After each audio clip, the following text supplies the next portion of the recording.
sorry that I was sick last week. It's just kind of messed things up. So hopefully everything went well. I don't know what you did during your time when I wasn't here. That's okay. I didn't do anything either. It's all my husband's fault. So you guys have been working on papers just forever. I feel like we've been working on these papers now. And it was unclear to you, obviously. So it would have been due today, but we didn't have class last week. And I told them to tell you it's as if that last week didn't exist. So does anyone have a paper for me today? Do you have this paper for me? All right, I will collect it.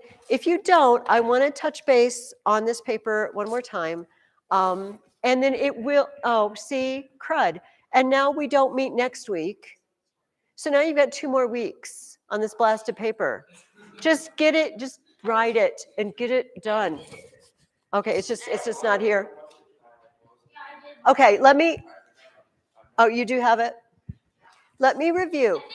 So these many weeks ago, we started brainstorming about whether or not John in For the Temple should have formed a band.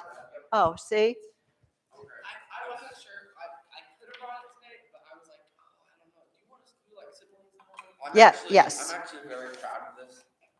So. Good. I will honor it with also, your. It has 2 points and 1 against. However, I do not see any of your figures of speech marked. Just like FYI. So now I'm not going to be able to find. You want to here? Take it back and mark them. Okay. No. Oh no, you guys have them. Okay. Okay, let's just talk about this. Again, this is just abysmal pacing of this assignment, and I'm so very sorry. We discussed whether or not John should have formed a band of guys to help defend the temple, but before that, other places that were being besieged by the Romans. And I think most of you, I don't know what side, it sounded like we had a lot of yeses on our chart. You were to organize those ideas to pick 3 main reasons why he should or why he shouldn't. Write those reasons out. Each of those big reasons needs to have at least 3 supporting reasons. And then it has an introduction and a conclusion. It should have a simile. Don't remember what you guys do. Alliteration, antithesis, and an ing opener. Okay, so you have, again, Scolia is not meeting next week. So now you have 2 more weeks. If you just get sick and tired of looking at it and dealing with it, you may email it to me if you want, but you can just bring it. That's fine. I'm so sorry, if my husband hadn't made me sick. No, we just got a really bad, fever and cough, and he's still coughing. But this must be, but I had that at Christmas. I feel like I paid my dues. If I hadn't been sick, you would have given me this paper today, and then we would have launched something new. But anyway, so does anybody remember this assignment? Are you working on this assignment? Is this assignment almost done? You've got 2 weeks. Do not forget your, ing and your alliteration, and please mark them. Please, oh, please mark them on your paper. That helps me so much, so I don't think you just didn't do it. I also feel obligated to inform everyone, if I'd planned just a little bit better, this would have been in sync. Today is the Ides of March. Oh, yeah. Why is the Ides of March a thing? Okay, well, happy birthday to your mother. Julius Caesar was murdered on the Ides of March. Very soon, so if you don't, so I've just spoiled the story for you if you didn't know he was going to get murdered. Sorry about that. I'm assuming you did, that you picked up on that at some point in your life. So what we're going to talk about in history today is the beginning of the downfall of Rome with all these generals. And Julius Caesar was one of the big ones in this train, that Marius and Sulla that we're going to talk about today. It all leads up to Julius Caesar. And so we're going to take a break. When we come back from our schoolie break, we're going to be talking about Julius Caesar, and we're also going to read the Shakespeare play Julius Caesar. We're going to spend 2 weeks reading that, and then we're going to write a paper on that. But so it would have been lovely if we were reading it now because it's the Ides of March. But and FYI, March isn't the only thing that has an Ides.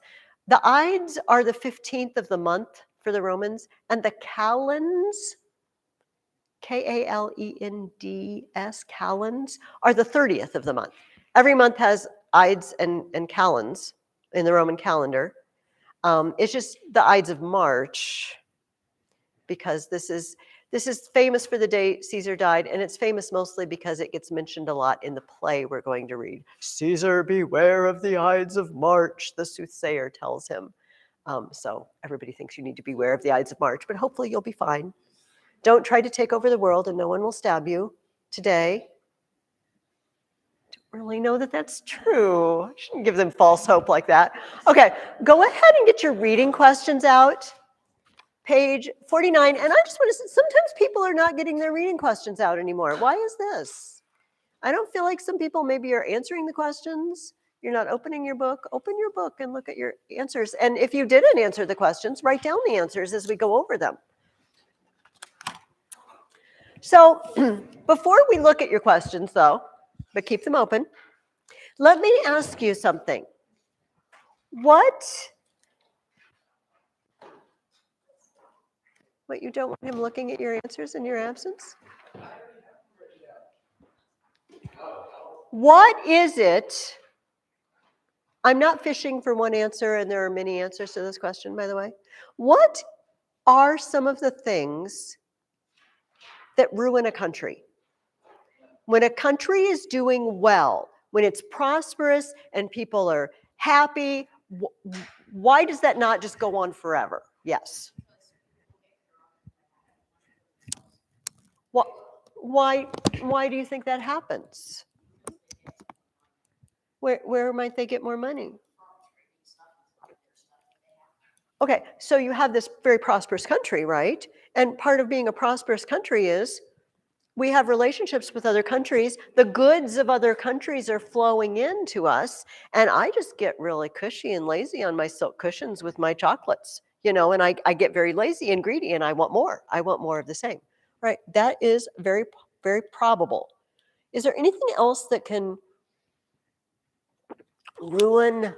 bring down a country? Sure.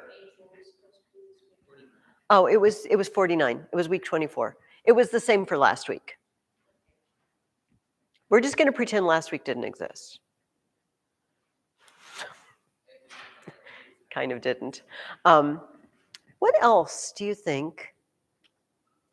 So wealthy and lazy. This is one. What? Inner fighting. If we just was that yours too, Dalton? Pride. And those things are connected, aren't they? When I'm just so full of myself and I think that I'm right, because obviously I am, and the other side can't possibly have any bit of it that's right, we start fighting with each other, especially when we get large groups of people in one faction, right? Which reminds me of what Matthew just said. Rich people.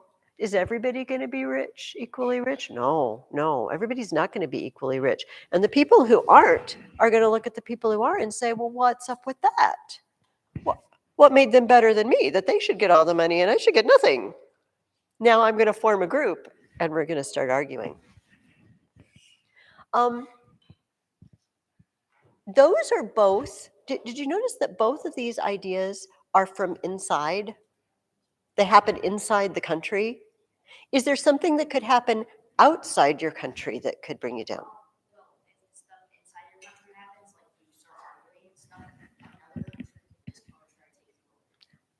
It makes you weak, doesn't it? And it could be you're already weak from arguing, Or it could be your neighbor just happens to be more powerful than you and they take over. So countries face threats, right? And this is every country for all of history. Same threats. You know why? Because people are the same. People are roughly the same. You always have a neighboring country that wants what you have. You always have people arguing. You always have pride. And if you're a prosperous country, you're going to have people getting rich. These are the things that happened in Rome. You know, think about the Rome we've been reading about for, since the beginning of the year, since January. People who are rough, tough, and do their duty, right? Remember Regulus, the general who made a promise to Carthage, I'm going to go try to work out a peace treaty, but if I fail, I will come back. He fails because he recommends it to fail. And then they say, Regulus, don't go back. They will kill you. I made a promise. I'm going back. Mucius Scaevola, who just stuck his hand in a fire and burned his hand right off. Just take that, Lars Porsena. Like, I'm not afraid of anything you can do to me.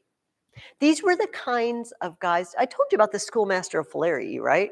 When the teacher brought his students over to the Romans and said, here, use them as pawns and negotiating tools. And the Roman general said, no, we don't use children as negotiating tools. Go back home. We don't use traitors. We don't need traitors. These were the kinds of people that made Rome great and made Rome, when we were here a couple weeks ago, conquer the entire Mediterranean eventually. At the time we're talking about, remember, they've beat Carthage. So they've taken Carthage's holdings in the west, not all the way up into the north here. And they still have spots of Spain, and Julius Caesar is going to conquer all of Gaul. But most are around the sea, this area. Then they took over Greece, Syria. They're surrounding, they've got, obviously, North Africa down here.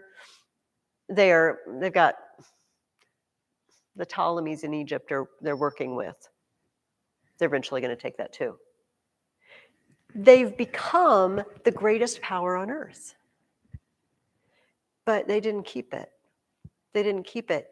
And I think it's for all those reasons that you guys just mentioned. Very good. These are the reasons that bring countries down.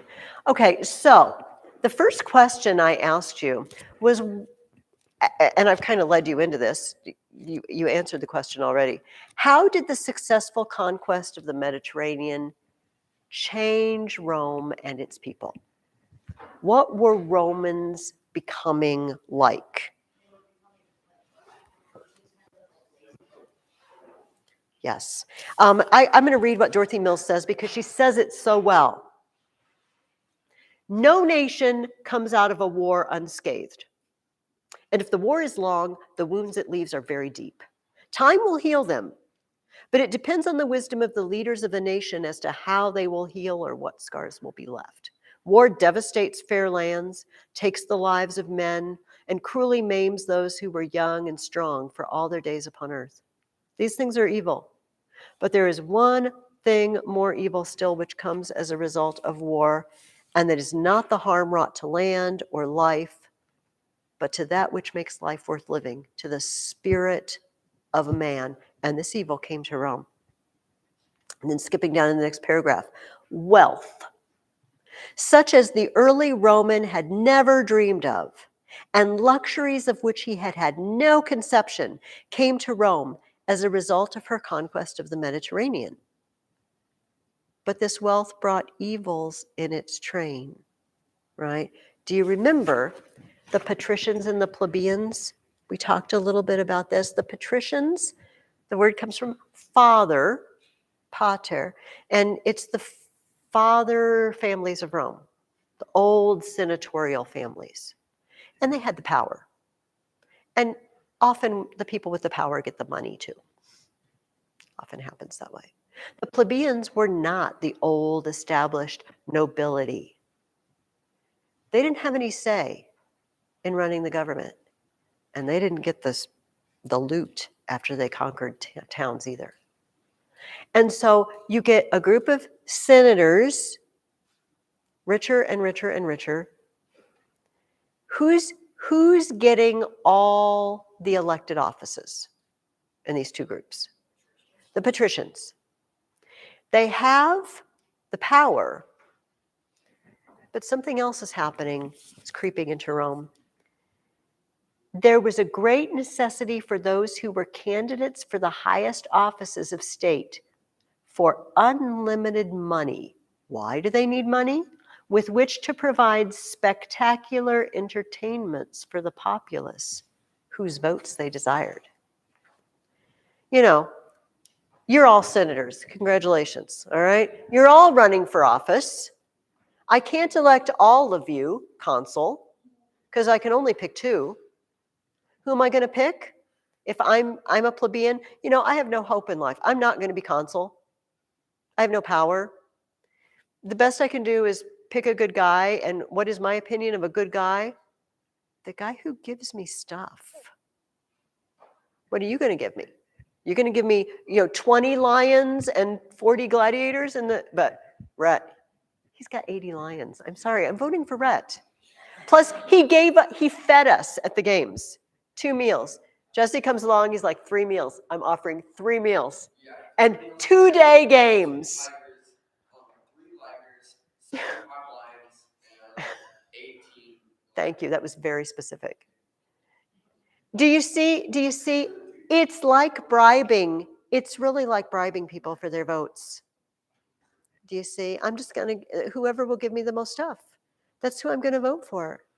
And that's what it degenerated into. We're going to talk about we'll swing back around to this. And when we get to talking about Marius. Okay, second problem. Rome had been mostly farmers. Remember Cincinnatus? Remember the old farmer guy? They called him in because the consul's army was trapped, and they said, "Oh, Cincinnatus, please leave your farm, put on your toga, and come to Rome and be our dictator for 6 months." Okay, so he puts down his stuff and he puts on his toga and he goes to Rome and he just boom, boom, boom, takes care of business, lays down his power, and goes back to his farm way before his 6 months expires. Because he doesn't care about being powerful, he cares about his farm. Because that's what they were, a farming people. But Matthias, your farm, you've been out on campaign with the Roman army for a long time. I'm sorry, your wife and kids did the best they could, but your farm has fallen apart. Your farm has fallen apart. You came back, and you know what? And he's been wounded. Did I mention Matthias has been wounded in the leg? Sword wound. He limps for the rest of his life. He limps home. And his wife is crying. She's like, "We're going to starve to death this year." Because in former years, his prosperous farm provided enough to take extra to market, and they lived very well through the winter from selling the excess produce. They can't even feed themselves this year. So sorry, Matthias. Seriously, Livy, do you remember the historian Livy? I've read some of Livy to you guys. He tells a story of a guy who was Matthias, honestly, except old. No, his name wasn't Matthias. But it's the same story. This old guy limps into the forum. He's in rags, right? He's obviously seen better days. I'm picturing him. I don't think Livy says this, but I'm picturing him as being old with very little hair and few teeth. This is my mental picture of this guy. And you're doing much better than that, Matthias. And he limps into the forum, and everybody says, "Wait, isn't that like Joe? Don't you know him? I remember him. Is that who he is?" And he's like, "Yes, that is who I am. And once upon a time, I was a prosperous farmer, and I've been on campaign for years, and I've been wounded." And Livy says he starts to strip up his sleeves and like open up his toga and show his scars that he's received in battle. "And my family had to borrow money to keep the farm afloat while I was gone. And now we can't repay, and we're going to lose everything. This is what I gave to Rome. I gave Rome my blood, sweat, and tears, and what has Rome done for me? Nothing." All right. paraphrasing, but it's very much like this scene in Livy. And everybody was shocked because they didn't realize this problem was creeping up on them. The Matthiases of Rome come back and it's done. Their farm is gone. So when, I don't know, I'm sorry. No, you were just there. I'm sorry. I'll try to make something good happen to you next time, Matthias. Okay, guys, come back to me. This always happens when I use someone as an example. When you've lost your farm and you have no way of making a living, where do you go to see if you can make a living? Where do you go? Oh, well, the army didn't treat you very well. And not to mention, the army at this point is not a living. You get called up for service when there's a war, right? And they don't pay you. And then you go home. Yes. Where are you going to go?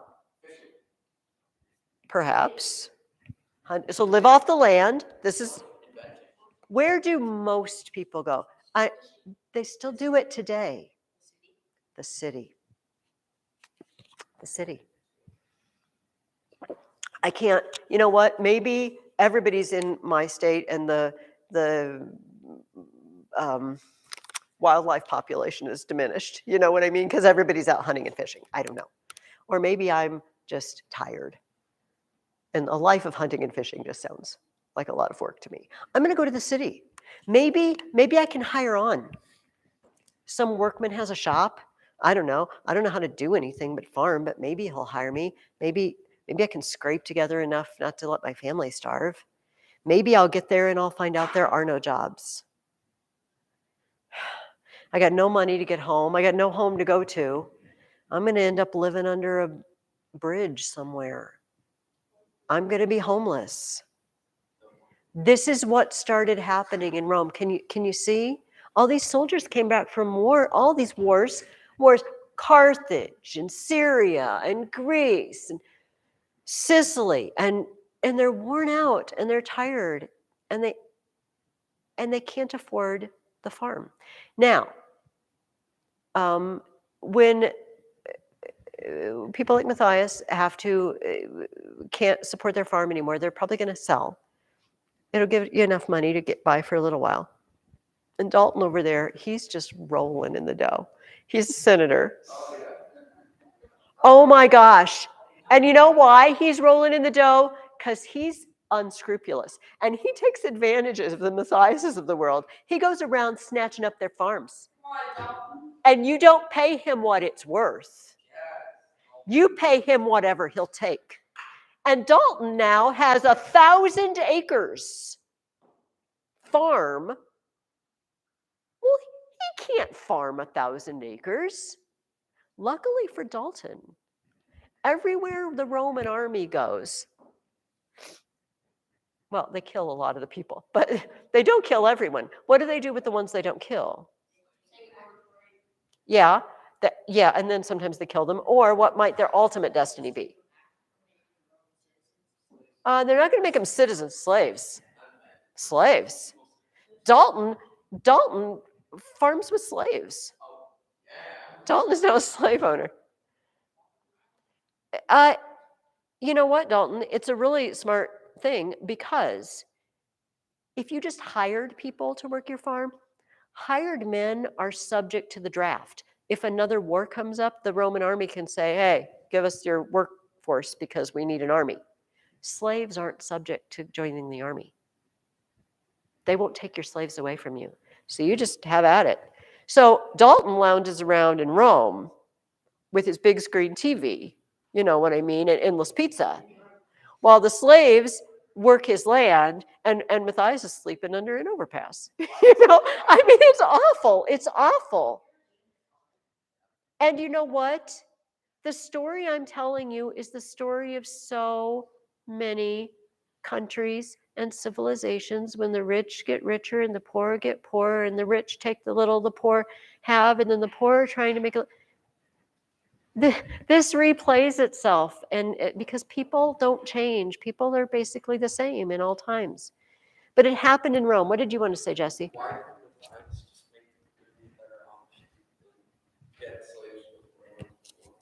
Well, because Matthias was a good citizen, and he thought that Rome would treat him well after he gave so much of his energy and blood to Rome. Wait, was that? He was wrong. They had to look to like previous stories. You know, they can't. They that when they just oblivious to like what like the previous was the same. Well, no, but you remember this is happening over many, many generations.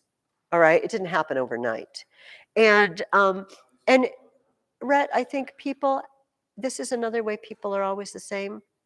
People always think, but it won't happen to me.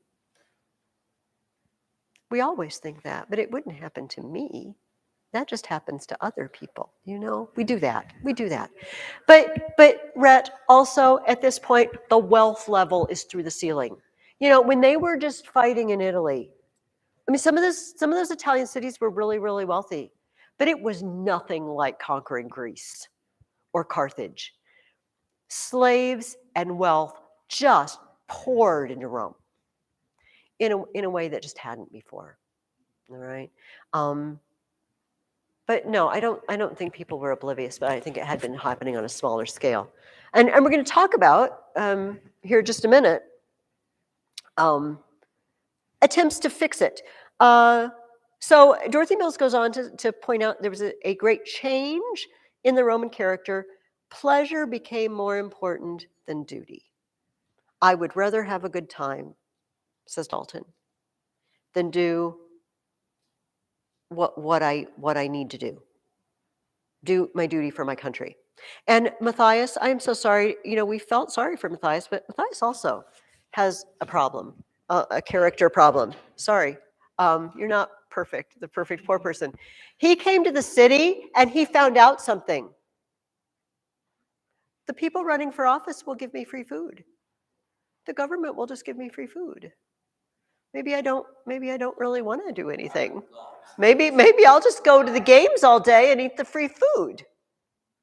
You see, can you picture Mucius Scaevola doing that, or Regulus doing that, or Cincinnatus doing that? I'm just going to lounge around and eat the free food.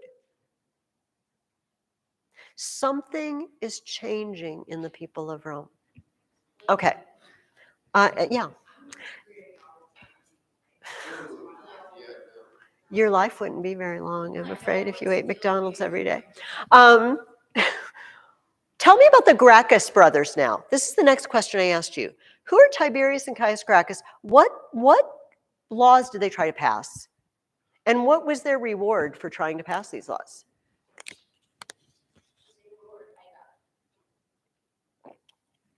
What? Yeah, that was their reward. They both got assassinated. What were they trying to do? Pass laws that are what? That would help. Okay, and can you be more specific? Like what? It was about a particular thing. Land. There it was. Land. So Tiberius Gracchus was elected tribune. Remember the tribunes? Hey guys. Remember the tribunes, the guys who were elected by the people? They were supposed to represent the plebeians. He got elected tribune. Here, I'll go through my notes on Tiberius. He tried to limit the amount of land one citizen could own to 333 acres. Sorry, Dalton, no 1,000 acres for you. You can't have those big farms anymore. We are going to subdivide it, put a cap at how many acres one. But I mean, still, we're owning it themselves. But he just thought it was way too much. No, Dalton does not need 1,000 acres. But no, we don't take lightly to just taking land away from people. And you know what? Neither did they. He advocated that all public land that had been sold to private individuals should be returned to the state and divided into 20-acre lots. Okay, so picture this. We were fighting in northern Italy, took all that land, put it up for sale. Who can buy land? The rich people. The Daltons of Rome bought tons of land. And maybe, Dalton, this was your dad who did it. Maybe it's been in your family for a while. And Tiberius Gracchus gets up and says, no. You're going to return all that land to the state. We're going to divide it up into 20-acre lots and then sell it at reasonable prices so everybody can have a farm. How's your family feel about that? Yeah, I'm not giving it back. What are you, nuts? So can you see Tiberius Gracchus was not winning a fan club among the senators, among the rich. Where was I going to go? So eventually they clubbed him to death. A group of senators just beat him to death in the forum. But he has a brother, Caius, who's going to follow in his footsteps. Before I move on to Caius, I need to tell you about their mom, Cornelia. Cornelia's dad was Scipio Africanus, the guy who took Carthage against Hannibal. And so these guys' grandpa was Scipio Africanus. So Cornelia, the story is that when little Tiberius and Caius were young, she had some lady friend visit her. And her lady friend had just fancy earrings and jewelry. And she was showing her, look at my rubies and my emeralds and diamonds. What are your jewels, Cornelia? Do you have any jewels? What kind of jewels do you have? And Cornelia brings Tiberius and Caius out and she says, these are my jewels. Ooh, and you're still single. Which every mother loves this story, all right? But one of her jewels has been clubbed to death in the forum. Oh. Now, before I move on to his brother, I do need to mention something. He was a good guy, right? He's doing something good. He wants to help people. He wants everybody to have their own farm. And I can understand people getting upset with him, but clubbing him to death? But listen to what Dorothy Mills tells us. Tiberius forgot all prudence in his determination to get his law passed. And if it could be done in no other way, he was determined even to use unconstitutional means. He tried to get himself reelected as tribune illegally. He had one of his fellow tribunes removed from office that vetoed his law illegally. Have you ever heard the phrase, the end justifies the means? Oh, yeah. What does that mean? What does that phrase mean? Yeah. Yeah. If I want to do something good, it doesn't matter how I do it. I hope you can all see that that's just not true at all. I can't just go rob a bank because I want to give the money to the poor. I can't do that. That's not my money. It's wrong. But Tiberius thought it was okay. I have a good goal. I want to help people, and it doesn't matter how I get there. And so even the people who had been his supporters turned on him. It wasn't just the senators it wasn't the Daltons out there with the club because he doesn't want to give his land up.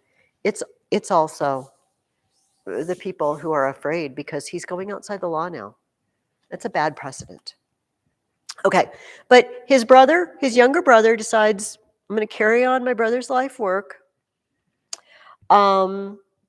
Tried to set up new colonies, and eventually Caius was also assassinated with a group of his supporters.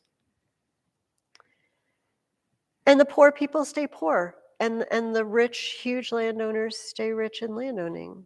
And the whole idea of land reform gets a bad rap because the Gracchus brothers were trying to do it illegally. Okay. All right.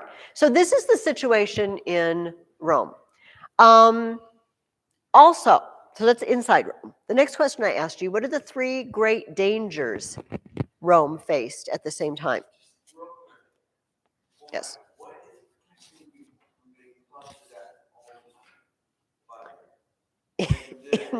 Now or in Rome?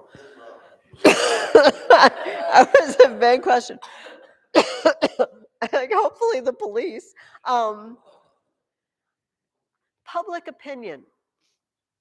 I mean, I don't know. Okay, so if you get enough people, I'm skating on thin ice here. If you get enough people together and they do bad things, it's hard to catch them all. We have discovered this. When people riot, it's really hard to get everybody. We know this. So when you get a big enough group together, Jesse, and then you just kind of all slip away, only a few of you is going to get caught. But also, public opinion. Nobody thought this was a good idea, Jesse. They were like, yeah, let's kill some more, political opponents in the forum. They didn't approve. But we are, okay, this is in the year 130 BC, maybe. So we're what? 56, 86. We're 90 years or so away from the Ides of March in 44 BC when Julius Caesar is just stabbed to death in the Senate house. Just publicly. It's like if in the Senate in Washington, D.C., somebody just got up and murdered another senator, or a group of them just got up. So do you see how Rome is? Do you see, Jesse, how Rome is becoming a place where that sort of thing can happen? Anyway, that is an interesting question. I don't know the answer. Okay, what are the three main problems in the first century? Yeah, Rhett. Okay, there are barbarians, the Germans, up here, north of the Alps. There are Parthians over here pushing, and then there's one more, and it's the thing we've been talking about. The Senate and the people arguing. Okay, that brings us to a guy named Marius. This is Marius. So sorry about his nose. Noses don't fare well on statues. No, he kind of looks like Voldemort. It's not what his nose is broken. Okay, this is a bust of Marius. Marius was a young guy in the army, and he was good at what he did. And he went to Spain, and he was fighting along with a member of the Scipio family. They were sort of mop-up operations after the fall of Carthage, And the Scipio was having a dinner, and Marius was there. And somebody asked him, hey, Scipio, you're going to retire soon. Where are you going to find more generals? Where's Rome going to find more generals like you? And the story is that Marius was sitting next to him. And Scipio says, perhaps here. Pats Marius on the back. He knew Marius was destined to do something great. Well, Marius got his chance when a king in Numidia, I was going to say was a complete jerk. He was worse than a complete jerk. Numidia had been allies of Rome during the war with Carthage. They're right next to Carthage, and they don't like Carthage any more than the Romans do. They're like, you betcha we'll help you take out Carthage. They're our nasty neighbors. We hate them. So the king of Numidia helped the Romans, and they're tight.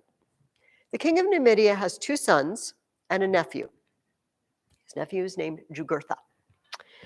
And he does the interesting thing that sometimes people do when he's dying, to call all three of them and say, I'm leaving my kingdom to all three of you. The two sons and the nephew. Jugurtha had also been in Spain fighting with the Romans because his uncle had said, Jugurtha, go to Spain, get some skills, fight alongside Scipio. So he did. And he fell in with a crowd of Roman soldiers in Spain. And they said, Jugurtha, you're awesome. You got it all. You're the complete package. You should be, when you go home, you should be running the show. I don't know about these cousins of yours, but you should be running the show. Also, if you want to be a bigwig, you go to Rome. Because you got the cash behind you. You come from the king's family. And then they said this. And you know what, Jugurtha? Everything in Rome is for sale. Everything in Rome is for sale. Offices, power. The history book that tells us the history of this war with Jugurtha uses this phrase over and over again. And in Rome, everything was for sale. It was, sadly. So Jugurtha went home and he murders one of his cousins immediately. The other cousin flees to Rome and he tells the Senate, what's up? We are allies of Rome. Protect me. Protect me. So the Roman Senate sends a delegation and they come, they just look around. Well, Jugurtha, what do you have to say about this? Well, I don't know. I don't know why he has a problem with me. I didn't do anything wrong. Oh, okay. All right, we'll play nice. They didn't even talk to the other side. They just went home. Eventually, he kills the other cousin, obviously, and takes over. And finally, a guy back in the Senate in Rome stands up and he says, okay, I know very well how Jugurtha is getting away with this. I want to see a list. I want to find out how many of you have been bribed. Got up in the Senate and said it. Because I know you're taking money from Jugurtha. I know it. That's the only way this could be happening. So Rome said, okay, we'll send an army. We'll go take out Jugurtha. And they sent a general, a consul named Metellus, and in his staff was Marius, this young commander. And Marius came to Metellus one day and he said, Metellus, I would like a leave of absence to go to Rome and run for consul in the consular elections. Problem, Marius wasn't from a patrician family. He was from a plebeian family. No one in his family had ever held office before. And Metellus just laughed in his face. Was that a joke, Marius? They're not going to vote for you. And they shouldn't. They shouldn't. Because we don't want your ilk running Rome. And he says, no, it's not a joke. And I would like to go. I would like to try. And so he did. He let him go. I'll be doggone. Guess what happened? Marius got elected consul. First person in his family. They call this being a new man. First one in his family to hold office. Yeah. No, he did not. Oh, he just went straight to consul. I know. And how did he do this? Well, probably with some money. Yeah, I don't think his nose had anything to do with it. Let his nose go, Jesse. But he trash-talked Metellus. He went back to Rome and he said, I don't know what's wrong with this war with Jugurtha. If I were in charge, it would be over. Metellus is a nice enough guy and all, but he's incompetent. So you say that enough, and you spread a little money around, and now you're consul. So he went back to Africa, and he did indeed put an end to the war with Jugurtha. However, the second character in today's play, who was Marius's main opponent? This is the last question. Who was his main opponent, and what did the two men have in common? This is the very bottom of page 49. His name was one of the titles of the sections. No? I think his name was the title of one of the sections. Oh, it's the section. Oh, how about the struggle between Marius and Sulla? Sulla. That was section B, okay? This is Sulla. His nose fared even worse than Marius's. I wish I hadn't even brought these now. Sulla, S-U-L-L-A. Well, you can see it's broken. You can see that it's broken. Okay, this is Sulla. Sulla was there fighting against Jugurtha too. Sulla was Marius's inferior. Okay, Marius was above Sulla, but Sulla engineered a deal with one of Jugurtha's friends and kinsmen to betray Jugurtha. And Sulla captured him. And Sulla wouldn't let anybody forget that it was him. Sulla had a statue built showing Jugurtha being captured by himself. Sulla had a signet ring, you know, the rings that are sort of like a rubber stamp, if you know what I mean. And then you drip wax, and before the wax hardens, you push your signet ring into it, and it leaves your seal, and it seals it closed, and you know you did it. He had a signet ring made, a seal ring, with a picture of himself taking Jugurtha's surrender. Marius was not amused. I am in charge of that operation. So I was like, oh, I did it. All right, so they're already butting heads. Marius cleans up the war with Jugurtha, and he comes back to Rome, and they elect him consul again next year. No. Totally illegal. Remember, you get to be consul. You get to be consul 1 year, and you got to wait 10 years till you get to be consul again. Not Marius. 1, 2, 3, 4, 5 years in a row. Don't care about the law. In fact, there's this, let me read this quote. Once he awarded citizenship to 1,000 Italian allies for help in battle. When they said, you can't do that, that's illegal. Here's what he said. I'm sorry, but the noise of fighting prevented me from hearing the law.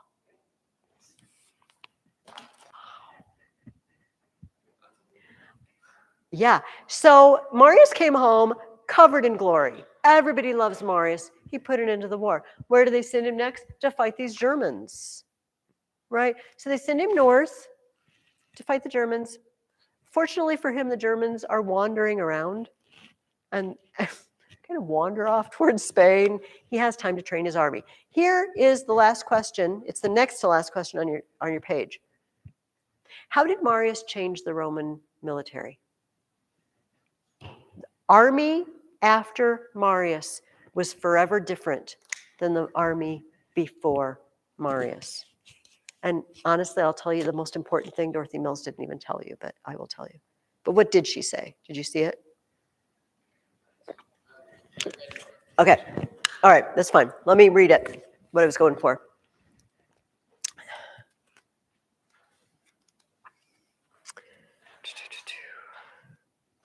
Okay. Marius set himself to create a professional army, one that serving for pay and having no other occupation would always be ready and would follow its general whenever he should lead it. A standing army, we call this today.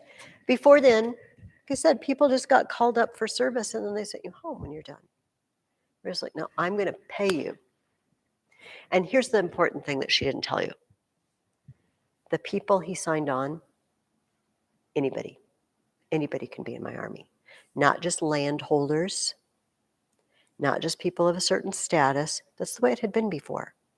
They figure that somebody who owns land in the country, in the city, would fight better for it because they have something to lose.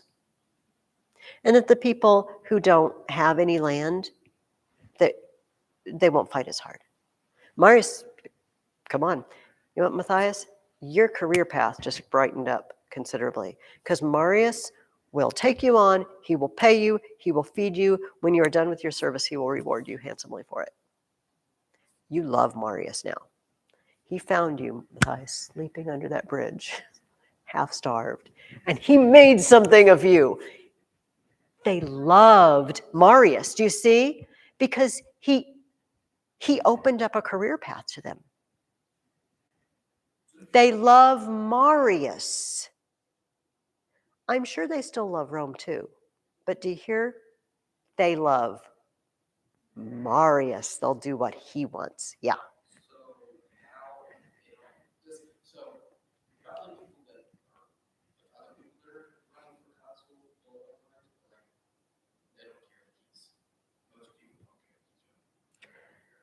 I think some people do care, but it just, the public outcry in his favor is so strong that there's not much they can do about it. If somebody's really popular and you take them out or take them down, that makes you not very popular. You see what I mean? It's kind of a dilemma. Yeah, it makes you popular. It makes you notorious, I suppose, is popular in a bad way. So they sent Marius up north, and he fought against these Germanic tribes and was, again, exceedingly successful. Our friend Plutarch wrote a life of Caius Marius. And he says this: the Romans pursuing them, the Germans, slew and took prisoners above 100,000. And possessing themselves of their spoil, tents, and carriages, voted all that was not purloined to Marius' share, which, though so magnificent a present, yet was generally thought less than his conduct deserved in so great a danger. Other authors give a different account, both about the division of the plunder and the number of slain. They say, however, that the inhabitants of the area made fences round their vineyards with the bones, and that the ground enriched by the moisture of the putrefied bodies, soaked with the rain of the following winter, yielded at the season a most prodigious crop. Oh, there were so many dead, they built fences out of the bones and they fertilized their fields with the dead bodies. Oh my goodness. So he came back over the Alps, and it was the Teutones and the Cimbri, these two Germanic tribes. And one of them was on the south side. And so Marius took out this first group, and left them to be fences, and ran into the second group. And the second group said they were in expectation of the Teutones, the guys up north, saying that they wondered they were so long coming and deferred the battle. When Marius inquired of the ambassadors who their brethren were, upon their saying the Teutones, all that were present began to laugh. We just left them dead. And Marius scoffingly answered them, do not trouble yourself for your brethren, for we have already provided lands for them, which they shall possess forever. Oh. He won, and he won, and he won, and he was ravingly successful. War broke out in Italy. All the Italian cities said, we've been faithful to you, Rome. How about we get some rights? How about we get to vote? How about we get a say in the government? The answer was no. They said, we're going to secede. We're going to form our own group. Take that. Rome did not take that. Rome sent armies. And 300,000 people died in 3 years. What's called the Social War. Marius and his not buddy Sulla both fought in this war. And when they came back, they needed to address the next of those problems that we talked about. These guys over here. These guys invading over here. Problem. Who's going to lead the army over there?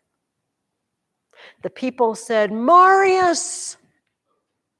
The Senate said, Sulla. Sulla, by the way, was rich little boy, patrician. He's on the opposite side. So senators liked him. Sulla got his army together, headed out, and then Marius sent a messenger after and saying, oh, we changed our minds. I'm going to be in charge now. You need to give up command. Like he's going to do that. No. So he just turned around and marched on Rome. He just marched on Rome with his army. Said, no, I'm in charge. Let me show you I'm in charge. Marius ran away because Marius knew he was number one on the hit list. Ran off, hiding in marshes and swamps. I'm picturing him like breathing through a reed or something like they do in movies. I don't know that he did that. They drag him out. He's covered in mud. They stick him in a hut. And the soldiers are like, well, what do we do? You, go in there and kill Marius. Tell one guy. Just go in there and kill him. So he goes in, and Marius must have had something cool about him. Because covered in mud and in danger of his life, he stands up and he roars, "Do you dare kill Caius Marius?" And the guy, the soldier just stands there, and he just turns around and leaves. And he says, I can't kill Caius Marius. I'm like, okay, just let him go. He can't do any harm. Let him go.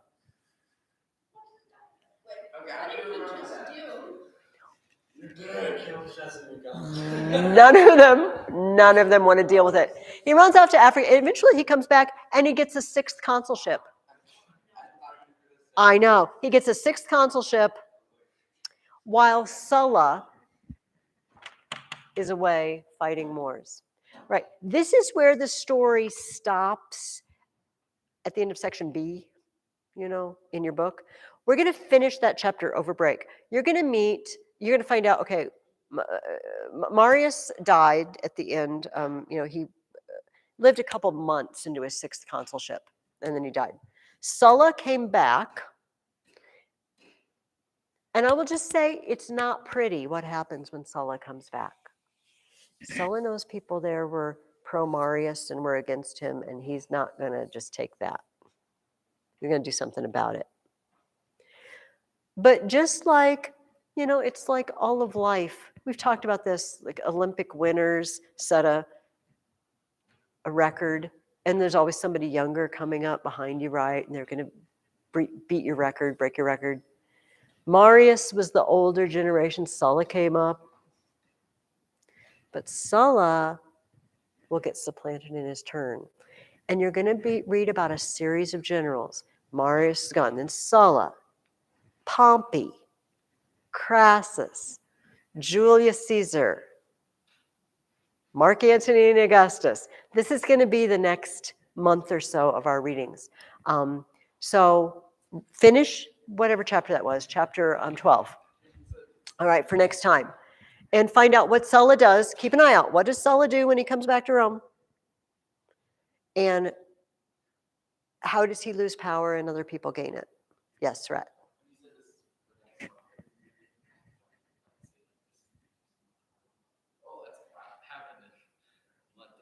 Oh, yes.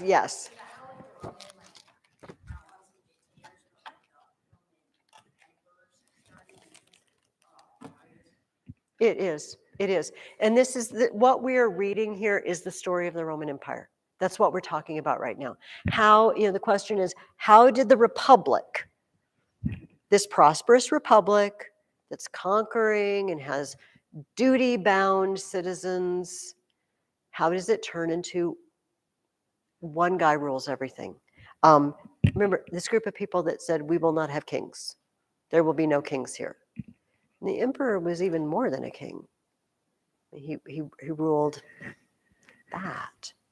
And this is the beginning of the end of the Republic. Marius is the beginning of the end. When he sets up an army, and I just can't stress this to you guys enough, when you pay the army and you give them what they want, and you lead them to victory over and over, and they love you, they will do whatever you want. And if you would like to take over Rome, they're in. If you need to start slaughtering your fellow Roman citizens, they're in. Because now I do it for you. I don't do it for Rome anymore. I do it for you. And all those guys I listed, Sulla and Pompey, Crassus to some extent, Julius Caesar, they all have a troop of guys that love them. It's not the same anymore. Until we get an emperor who has his own bodyguard, right? His devoted bodyguard. Okay, let's take the rest of our time to talk about, for the temple, brought some pictures in for you guys. I want to read some out of Josephus.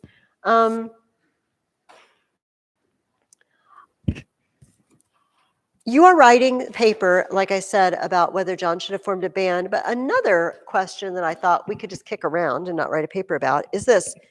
Do you think John should have spared Titus? Do you remember they fought hand to hand and he had Titus down? He had Titus in his power. Remember that? And he got a promise out of Titus that Titus would try to spare the temple if at all possible. And he let him go. Do you think that was smart of John? Why?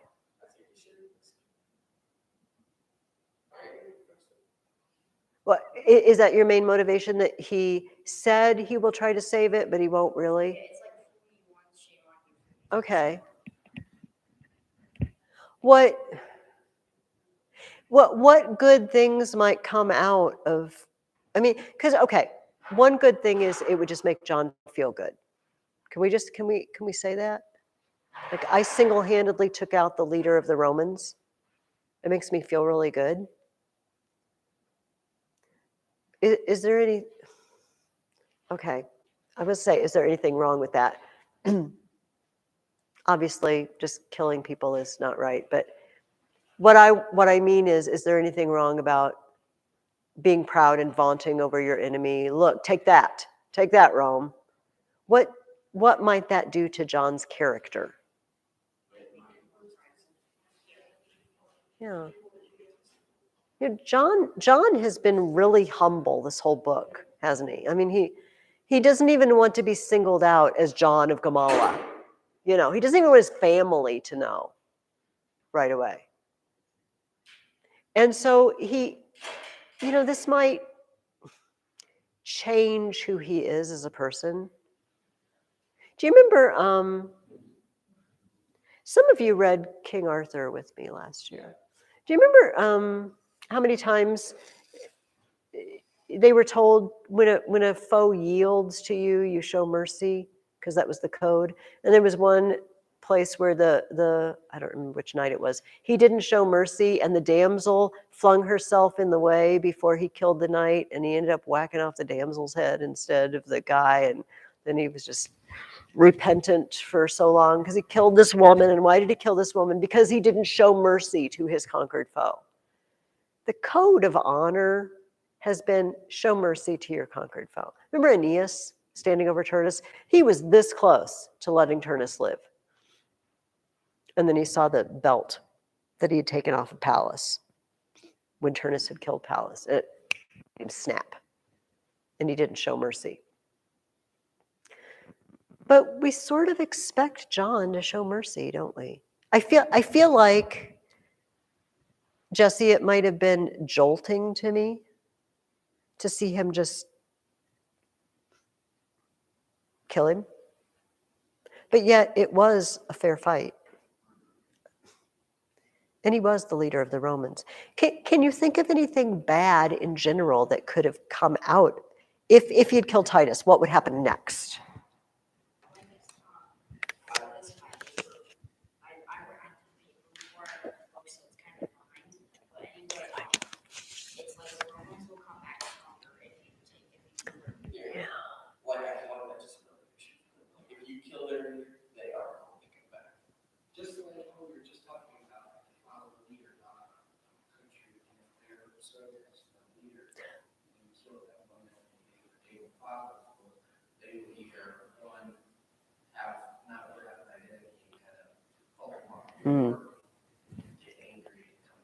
Yeah. And Titus was well liked. Remember, at this time, Titus is not the emperor. His dad has become emperor recently, Vespasian. But that's even worse. Kill the emperor's son? Like the emperor's going to just sit around and take that and not send massive troops to come punish you. Did it turn out to be a really good thing overall that he spared him? I realize you don't know this at the time you're doing it. That's us having hindsight. But what are some of the good things that came out of the fact that he spared him?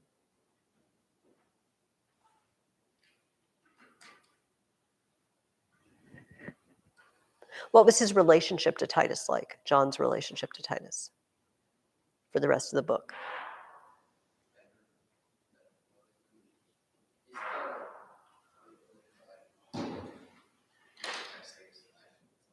Okay, he did save his life, but think towards the end of the book.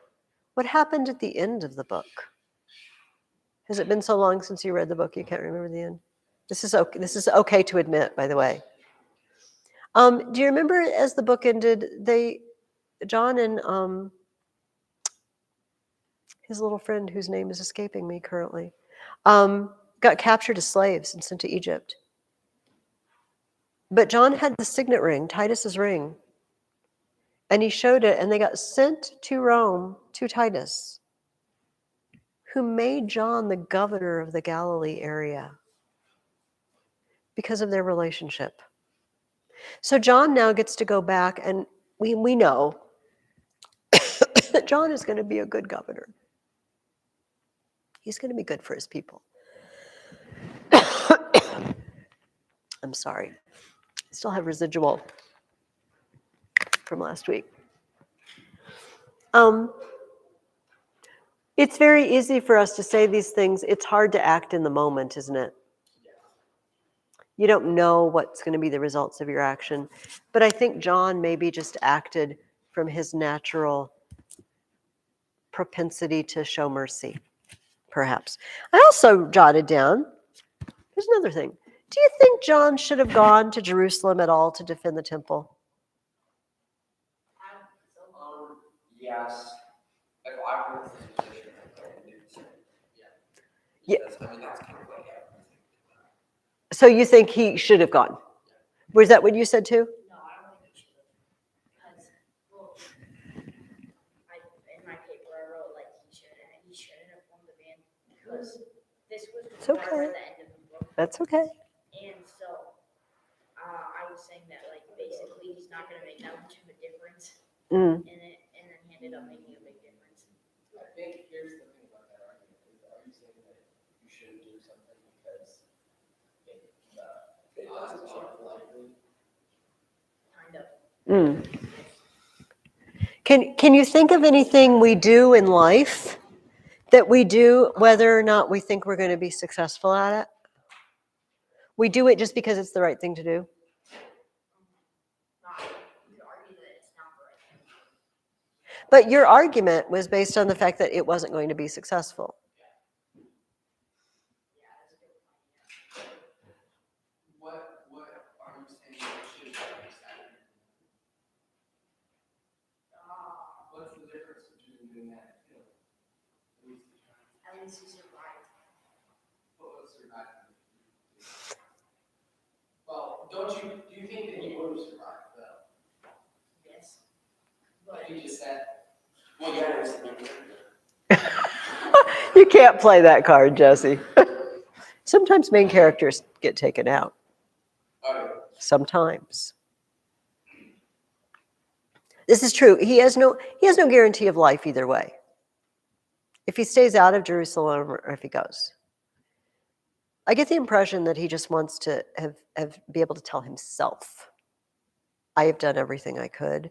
But Matthew, you're also totally right. What is his, I don't know, several hundred guys going to accomplish with so many Romans? But why not? Okay, you know what? That's true, Rhett. Unlikely things happen on occasion. It did not save the temple, did it? The other problem was did John know how bad it was in Jerusalem before he went? Did he have an inkling? Yeah, he kind of did. Remember that rabbi that kept visiting his family and saying, I've heard this is what it's like in Jerusalem. It's terrible in Jerusalem. He kind of knew what he was getting into. You know, one thing, and again, I guess I can't argue this as an argument either that he should, because he didn't know, but he ended up doing a fair amount of good in Jerusalem. He saved that lady who showed him the underground passage of escape, and he protected that entire area. Do you remember when he first came to Jerusalem, he stood up against the thugs, John of Gascala and Simon, said, you will not be stealing food and killing people here, or you're going to deal with us. This is our area now, and we're protecting it. And so they brought some hope and some good, maybe, even though, yeah, the mission was doomed. Yeah, Jesse, what do you think? Was there actually a Jewish Jerusalem? Was there a Jewish governor? Yeah. Yes. So I guess that always how it was, like, the race of the governor, or the race of the people that were being governed, would decide the race of the governor. No, because Herod governed an area, and Herod was not Jewish. The Herod family was not Jewish. Um, So it's just because he's or spared that he became governor. I think so, yeah. Although Jesse, it is good form to put native people in charge because the rest of the people will respond better to them. This is why the Romans hired Jewish tax collectors, right? Matthew was a tax collector, not you, but Apostle Matthew. And they were seen as collaborators. This is why they had, and we talked about this, that they bilk the people for extra money. That's how they get paid. They collect more than they're owed. But it goes over easier when it's a Jewish guy doing it, maybe, than a Roman guy. Maybe a little bit. Yeah. Do you know? It's that, yeah, I mean, they do. It's not quite the same thing. Roman soldiers standing there taking your money. Don't you think that there would be more, like, if you saw someone that was a person with a magic person, people that that's saying the tax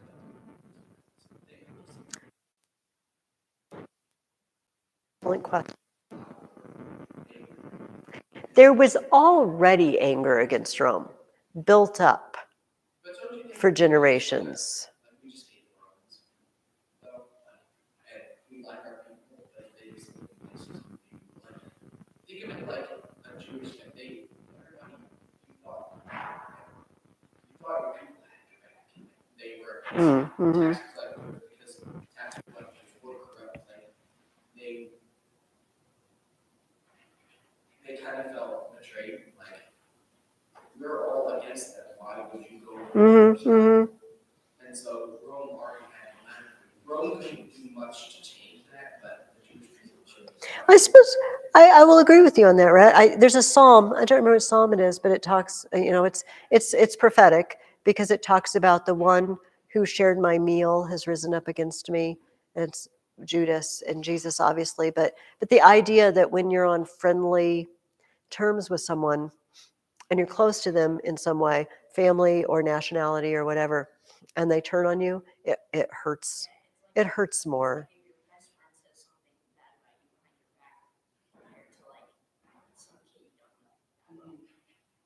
Yes. So back to Jesse. Maybe Jesse, Titus in this case did just pick John because John was smart, level-headed, loyal, and he had a reason to believe John would be loyal to Rome because Rome had given him so much. Maybe that's it. Go ahead. What were you going to say? If you have a friend that betrays you, then there's a time to sever the conversation there. Mm. But if you were doing something I have no idea, then there would be no time to sever. Yeah, if you're like if you're like really into a friend and then they do something to betray you, you have to like cut between like you have to try and physically break that bond. Whereas someone that you're already angry with, you were never hands with them, so there's no kind of How do you think then that John is able to forge this relationship with Titus? Is it because they aren't kinsmen? Because Titus is so very different from John that they can start from the ground up, as it were. They don't have to overcome, like you were Jewish and you betrayed me and you went over the Romans. We've seen how much they hate Josephus. All right, every time he pops up in the book and they shout him down, basically, because you dirty, rotten traitor, I know you're living with the Romans now. Maybe John and Titus can be companions in a way that only people coming from opposite sides can come together. Yeah. If they can overcome their preconceived notions about each other. Do you know what I mean? I hate you. You're that group that I hate. It's like, but yes, you are, but you're also an individual. And I'm now speaking as John towards Titus, and you've done me good. You've done me good to the best of your ability. considering who you are and what your job was here. I mean, opposites do, like, in fact, attract each other. Mm. So, that definitely. Mm. Interesting. Yeah, Matthew. This is kind of off topic, but about what we were talking earlier, I thought it was kind of good that John didn't kill Titus because he wouldn't have become governor, and he probably would have still gotten held on to the anyway. Yeah. And he with no way out. Yeah. With no way out.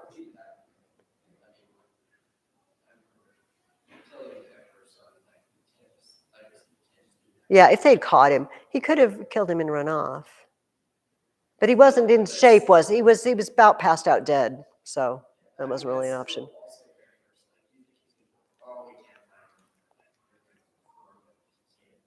He's kind of lost his whole family, whole life, and he just has to start over. Yeah. Who knows if he'll get his family with him. Is it, to me, as I'm listening to you guys talk about this, it's a little bit daunting and scary to me that a choice I might make in a moment, in the heat of the moment, in the middle of turmoil, may change the course of my life and the lives of others around me. That if I don't consistently make the good choice, and sometimes it's not easy, you're tired or things happen suddenly and catch you off guard. And that's one thing about this character, John, he keeps his head. He keeps his head in all situations, and it's what gets him out of it. And of course, and it makes him an admirable character. I realize he's fictional. One interesting thing at the end of this book, and then I want to tell you some things that Josephus had to say about the fall of Jerusalem. Let me read this section to you. John has come back, and and he's been made governor, and he's married Mary. Go ahead. So, see how John approaches those situations with a certain mind or level-headedness. It is great that they were here together and they can approach like the situation from two viewpoints. Mm-hmm. And since they have this relationship, because John spared then they will see everything differently and they might respect each other's boundaries more, and it will be better for them. Also know that they are both going for the same thing. So they have two different takes on it. Mm-hmm. This one is almost like a good guy, bad guy. Mm-hmm. But they're still going for the same. Mm-hmm. Mm-hmm. Because Titus also had to make a level-headed judgment too. In going ahead and sparing John, he was not obliged to do that. He was dealing with a member of the rebel forces of the country in full rebellion against Rome. And whether or not John spared him, Titus was under no obligation to nurse him back into health and let him go. For crying out loud, let him go. Knowing, and John said flat out, I am going to fight. I am going to keep fighting. I am going to go to Jerusalem and fight. I was like, well, you got to do what you got to do. But I got to do what I got to do. And that is return good for good in your case. Titus had a Jewish girlfriend. I know this is real life. This isn't in the book. Bernice. And he brought her back to Rome. People didn't like him having a Jewish girlfriend. So that relationship didn't last. But obviously Titus was not hating the entire Jewish people, right? Okay, this is the thing that I was going to mention. It says that what happened to Judea had a profound effect on John's theological views. The central idea that God was the God of the whole world, this is the central idea of the Christians, according to him, and not, as the Jews had hitherto supposed, a special deity of their own, struck John particularly and explained things which had hitherto been difficult for him to understand. Galling to admit as much in the days when Jewish pride and stubbornness, but their spirit was broken now. And John could understand that although, as long as the nation had believed in him and served him, God had taken a peculiar interest in them and revealed to them much of his nature and attributes, while the rest of the world had been left to worship false gods, He yet loved all the world and was now about to extend to all men that knowledge of him hitherto confined to the Jews. Above all, John saw how vastly higher was the idea of God as revealed in the new teaching than that which the Jews had hitherto entertained regarding him. A month after the arrival of the teacher, John and Mary were baptized into the new faith. And a few months later, Simon and Martha, who had been harder to convince, also became converts. Another thing that this whole situation did for John in this book is to show him that God is not the personal patron saint or mascot of the Jews. It made him ready for the idea that Jesus came for the whole world, that the Messiah might come for the whole world and not just the Jews, because they'd been humbled. Those who lived through the horrors, like John, were humbled by it. And they realized, just as in the days of Nebuchadnezzar, God didn't stop Nebuchadnezzar. Nebuchadnezzar flattened the temple and hauled away anybody who had anything, any status or money, hauled them off to Babylon. And it could happen again, and it did happen again. And it's a nice touch, obviously, for their family to be converted to Christianity. Let me tell you some of what Josephus tells us, and we'll also look at the fact that historically it sounds like Titus really did try to mitigate as much of the horror as he possibly could. But first of all, let's talk about how horrible it really was. I'm reading this. I always like, should I read? Yes, I'm reading this. Because it's awful. In the meantime, countless thousands of Jews died of hunger. These are Jews in Jerusalem being besieged. In every house where there was the least morsel of food, relatives fought over it. Gaping with hunger, the outlaws prowled around like mad dogs, gnawing at anything, belts, shoes, even the leather on their shields.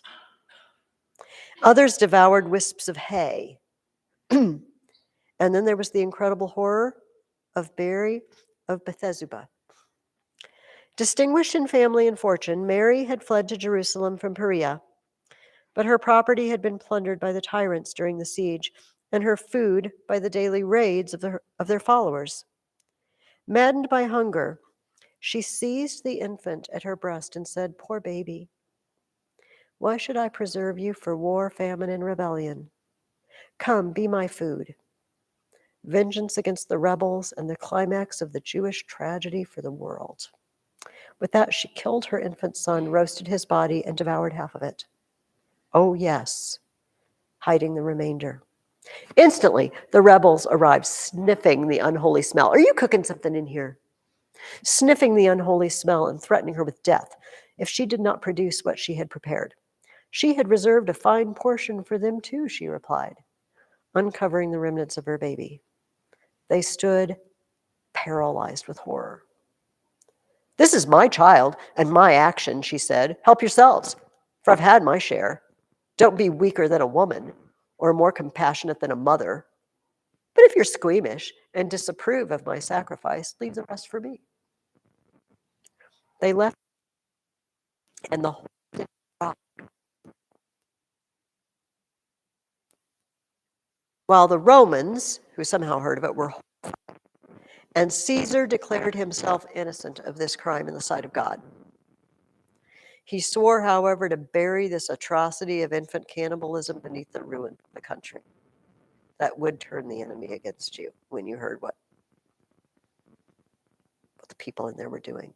This is the most notorious story of the siege of Jerusalem. Story of Mary and her baby. And I mean, we obviously, I'm going to try to imagine how miserable or hungry. I can't. No, I cannot fathom. But I don't know how else to express to you. It was really bad in Jerusalem. When you're gnawing on your shoes and people are eating their children, it was bad.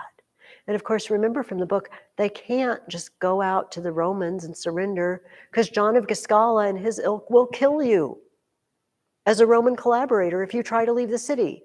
You can't get out, and you can't live if you stay. And there's no hope. Yes. I saw this documentary, and it was about in Europe, people were hungry, and they were interviewing this woman who had I don't remember how long it is, but a long time without eating, and they asked her to tell her to say what it was like, and she said that she couldn't explain it. The best way that she could explain it was basically like your stomach hurt, and every time you tried to breathe, it was like a scar. It would annoy the scar, and every time you swallowed, it would annoy it, and it just hurt more and more every time you did it. That's awful. I mean, frankly, I'm a little hungry right now. I haven't eaten anything since like 2 o'clock yesterday, but I've never been hungry. Do you know what I mean? Like, we've never been, I'm starving to death hungry. None of us. Yeah, so Josephus goes on to tell us that Titus, he had taken the lower area of the city and he approached the temple. And it says, at this moment, a soldier, neither waiting for orders nor awed by so dreadful an act, grabbed a burning brand. Hoisted up by one of his comrades, he threw the brand through a small golden door on the north side, which gave access to chambers surrounding the sanctuary of the temple. As the flames caught, a fearful cry welled up from the Jews, who rushed to the rescue, caring nothing for their lives. Titus was resting in his tent when a messenger rushed in with the news. Jumping up just as he was, he ran to the temple to stop the flames. Tried. But there was such noise and confusion that the soldiers either could not or would not hear the commands of their general or obey the waving of his hand. Nothing could hinder the fury of the troops, and many were trampled by their own comrades at the entrances. Falling among the burning ruins, they shared the fate of their enemies. Mad with rage and pretending not to hear the orders of their general, the soldiers rushed on, hurling torches into the sanctuary. Titus tried. But these soldiers had been repulsed from all the other cities that they had finally taken by siege. This siege had been going on for a long time, and they were sick and tired of it, and they just wanted to kill him. I just want to destroy and kill. The rage is so pent up in me. I don't care what Titus says. Burning it to the ground. And if you get in my way, I will kill you. That's how far it had gone. It says, seeing no hope of escape, and this is after the temple is burned, but in the upper city area around the temple, the Jewish tyrants, like John of Giscala, and their followers now invited Titus to a parley. Since he wanted to save the city, Titus spoke to them through an interpreter at the western gates of the outer courts of the temple. He reminded them in detail of all the past favors Rome had conferred on them, which were repaid only by rebellion, intransigence, and a wretched cruelty that had led to the destruction of their temple. However, Titus concluded, I will not imitate your frenzy. Throw down your arms and surrender, and I grant you your lives. That's big, and I think he meant it. As a lenient master, I will punish only the unruly and spare the rest. Their answer is, well, no, we don't plan to surrender, but could you do us a favor and just let our families leave? No, you're not in a position to bargain. You lay down your weapons and then you ask for the favor of your families leaving. What do I do with these people? What do I do with these people? So finally, the soldiers entered the city. The soldiers were growing tired of slaughter. So Caesar ordered them to kill only those who were found armed and offered resistance. They rounded up 11,000 of them to sort out combatants and non-combatants.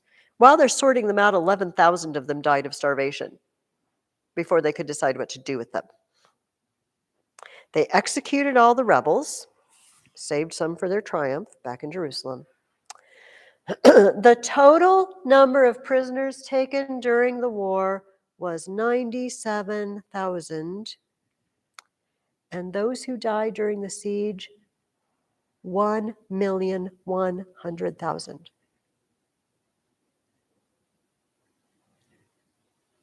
A million people died in Jerusalem.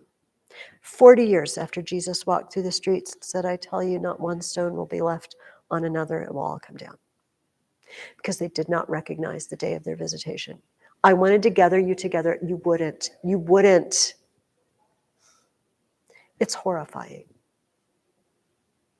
It makes me want to cry a little bit. It's horrifying. 1,107,000 and 97,000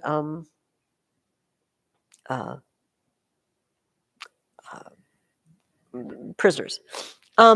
So Titus took the best of the best, tallest, most good looking, back to Rome and has a triumph.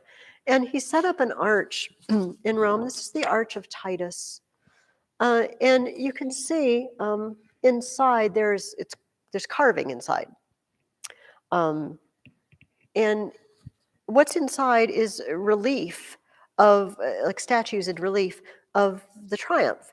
And this is, do you see that they're carrying the 7-branched candlestick from the temple? They're carrying it away.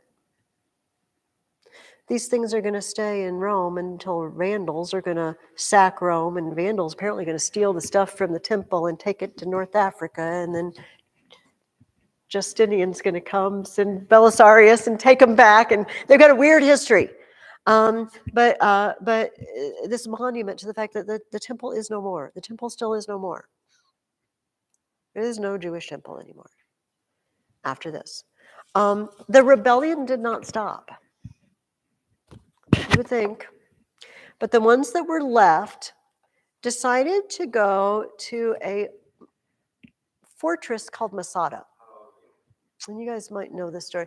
And you can see this is an extremely defensible.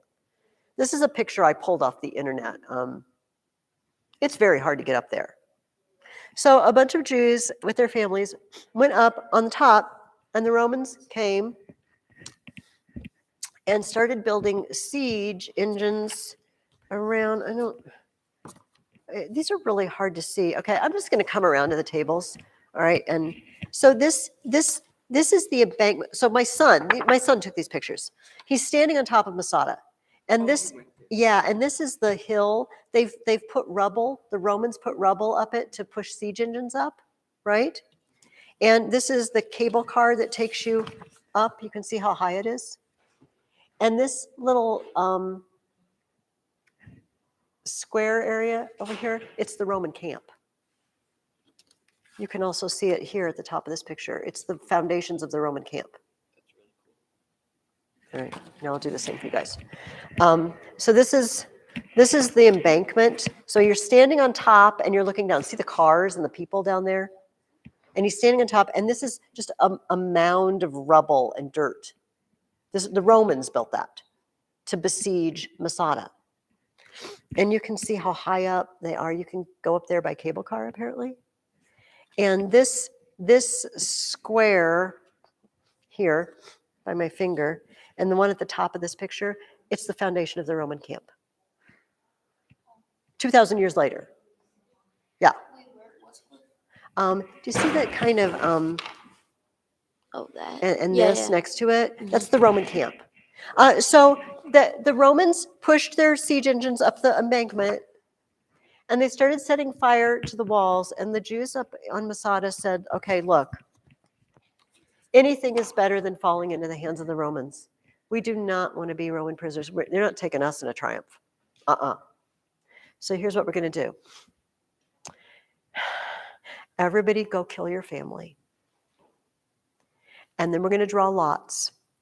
And the 10 who pick are going to kill the rest of us. And then one of those 10 is going to kill the other 9. Then the last one, I want you to burn everything. Burn everything but the food. So the Romans can see, we didn't do this because we were running out of food or anything. We did this just to spite you. We don't want to be captured by the Romans. Take that. And then kill yourself after you torch everything. And they did. There were a couple of women and children that were hiding in some passages under Masada while all this was going on. I don't know, maybe the husband of that family did not want to kill his family. I don't know their story.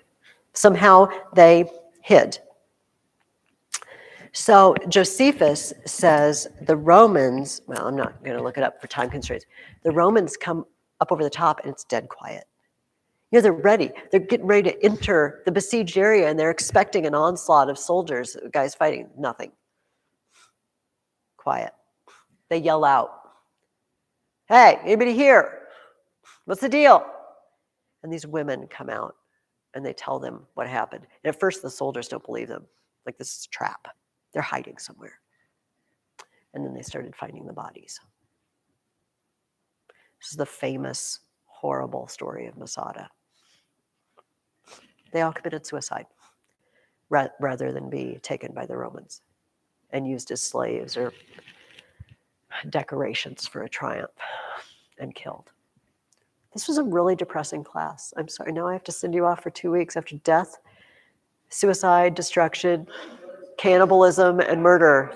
Have a nice 2 weeks after that. And so I finished that paper that we've been spending forever on.